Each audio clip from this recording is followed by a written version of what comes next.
Hi, Diane here, coming to you today from my home gym. And I have a very special topic for you today. It's one I haven't addressed in a little while, and I've had some questions about how our body functions physically when we're exercising. And it brings back some very basics that every trainer learns, and then they kind of forget to share with their people. So I want to share that with you today, and that is how our body works. If you think of your body as a machine, every machine has a center, and from that center, all of the movements that the machine does happens to begin. Same is true with our bodies, and our center is our core. And in the industry, we trainers have a saying that every movement is core to extremity. And what that means is the first thing you activate whenever you do anything is here. And from there, we have 7 foundational movements that our bodies can do.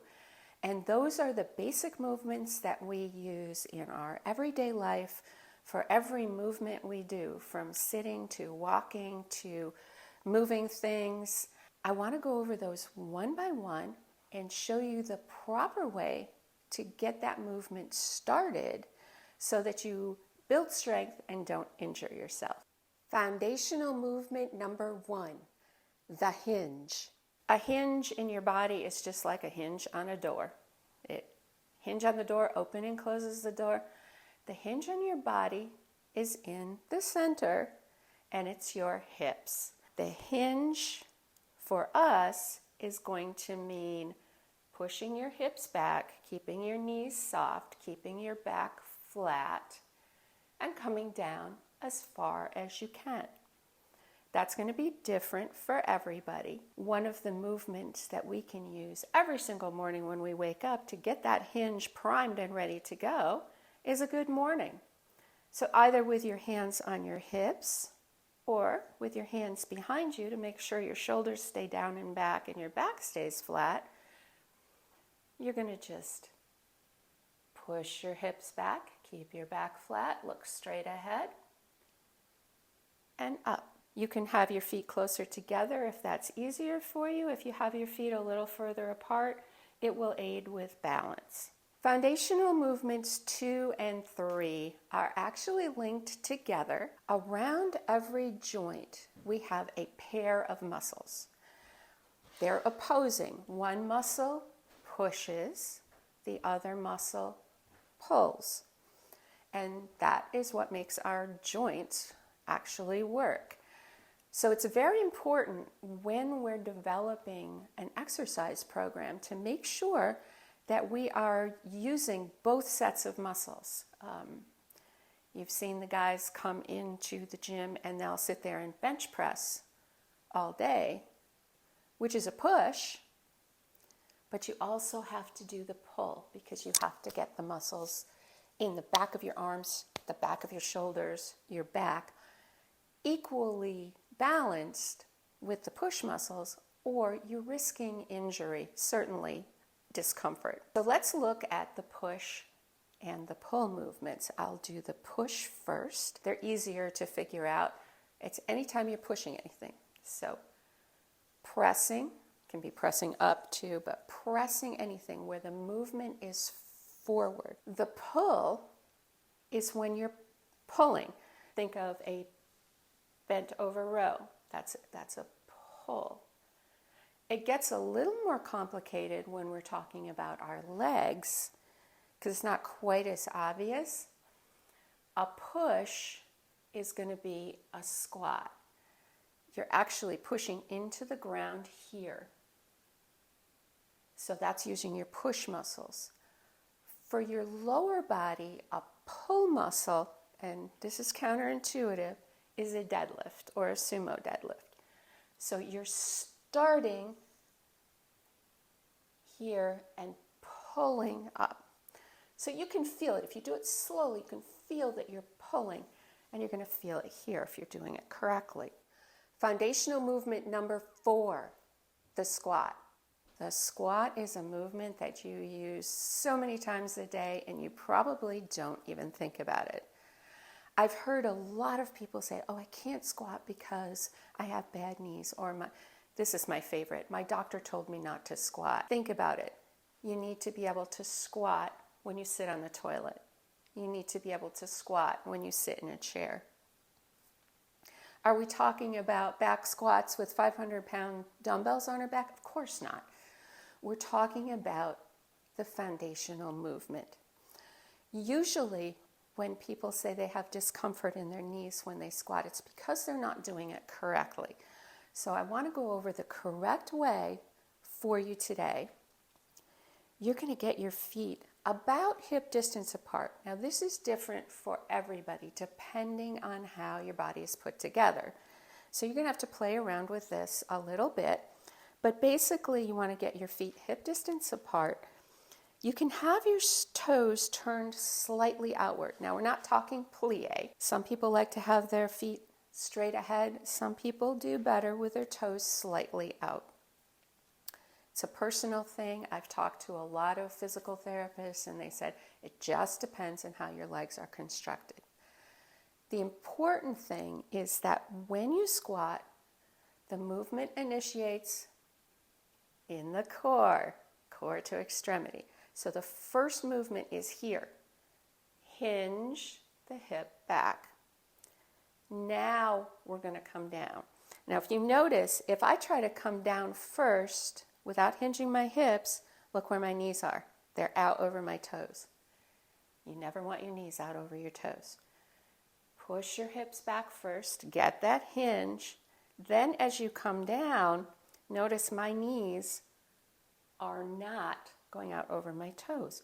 They're pointed in the same direction as my toes, which you do want. You don't want your knees coming in like this or going way out. You want your knees to be pointed in the same direction as your toes as you come down.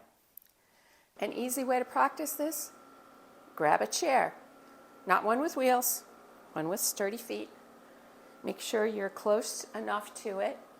Actually recommend sitting down first, making sure you're going to hit it properly, and then just do a touch and go.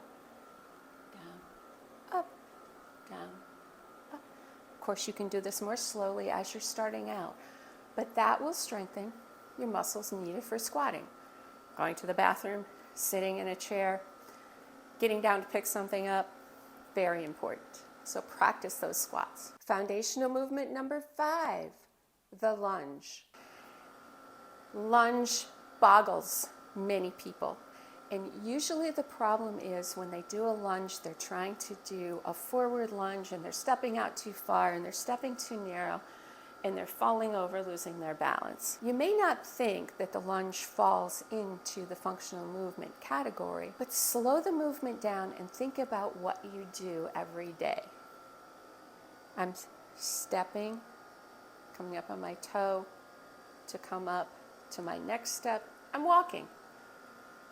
That's a lunge. I'm going to go upstairs. One foot comes up, goes on the step. Other foot comes up, goes on the next step.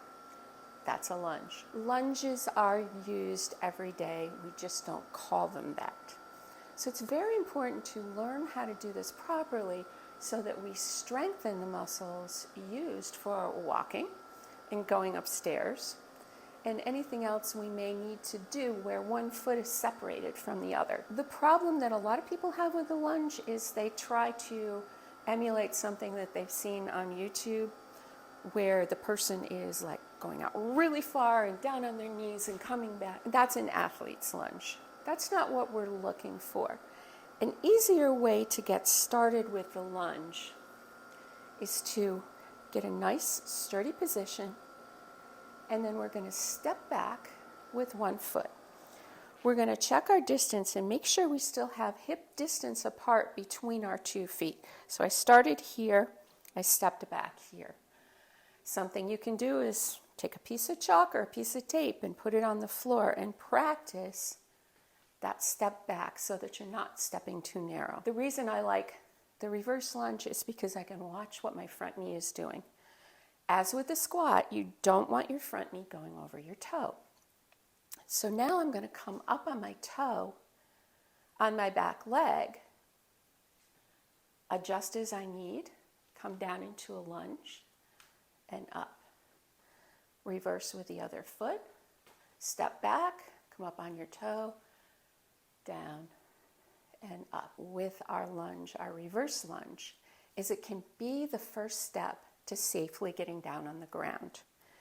I'm going to come back, I'm going to come up on my toe, I'm going to come down to one knee. I'm going to bring the other knee down. I'm down on the ground. I can sit if I want, or whatever I want to do. Come back up. I'm going to reverse that. I'm going to bring one leg up. Doesn't matter which one, could be your stronger one. Then I'm going to make sure my toe is curled in the back using my push muscles. I'm going to push off and come up. Foundational movement number 6. Gait or carry. Now this nomenclature can be very confusing. Gait means walk. It means walk, it means run. What we're talking about is that kind of lunge movement, but also making sure that our foot is doing what we want it to do. And with our step, a lot of times you'll see, especially people as they age, and even kids, I've seen kids do this, they just shuffle along. That's not gait. Gait is when, guess where we start? We're starting from our core. First thing we do, we're going to pick that leg up, hinge. Okay, we're going to hinge, step forward. Heel comes down first, kind of on the outside edge of the heel. Foot rolls around, and you push off with your toe. If you've developed bad walking habits for one reason or another, and I practice this a lot, you can kind of over-exaggerate.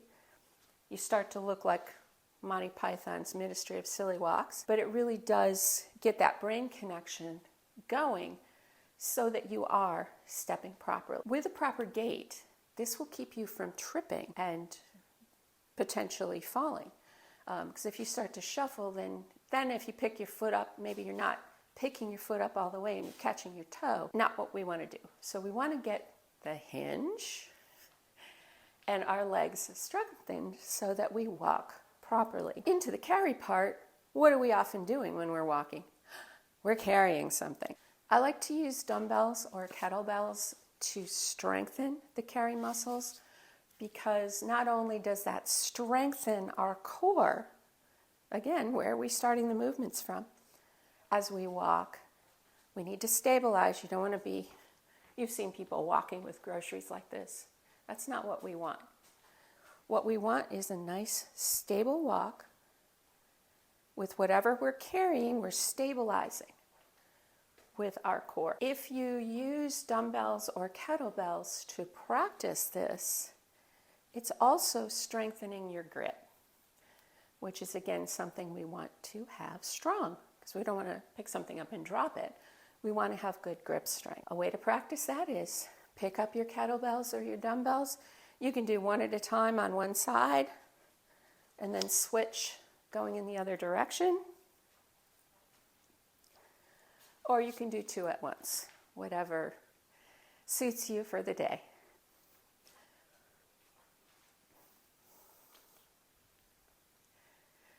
Make sure that you're adding some kind of gait practice into your daily workout. And foundational movement number 7, rotation. Rotation starts, guess where? In the core. Right through here is where our rotation begins. You want to keep your knees soft, your shoulders back, and then make the side-to-side movement for whatever your purpose is. It can be picking something up from the right and moving it to the left. It can be turning around to see what's behind you if you're driving or walking. This movement is also very important because when we take one hand and cross our center line or one foot to the other side, we're strengthening our right-left brain connection.